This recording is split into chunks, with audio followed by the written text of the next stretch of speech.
ওগো আল্লাহ, ওগো মালিক, তুমি ছাড়া তো আমাদের আর কেউ নাই, তুমি ছাড়া তো আমার আর কেউ নাই। আল্লাহ গো, তুমি যদি মাফ না করো কে আমাকে মাফ করবে? তুমি যদি মাফ না করো কে আমাকে মাফ করবে? তুমি যদি আমাকে মাফ করো তাহলে তোমার কোনো দিকে কমবে না, তুমি যদি আমাকে মাফ না করো তোমার কোনো দিকে বাড়বে না। আল্লাহ গো, তুমি আমাকে মাফ করে দাও। সারাটা জীবন অন্যায় কাজ করেছি, সারাটা জীবন নাফরমানি করেছি, আমার কাছে কালেমার দাওয়াত কম আসে নাই, আমার কাছে কালেমার দাওয়াত কম আসে নাই, আমাকে লোকেরা কম বোঝায় নাই। ওগো আল্লাহ, তুমি আমাকে মাফ করে দাও। মাফ না করলে কোথায় যাব, কার কাছে যাব?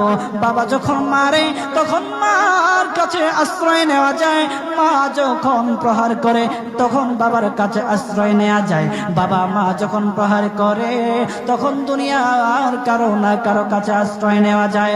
ওগো আল্লাহ,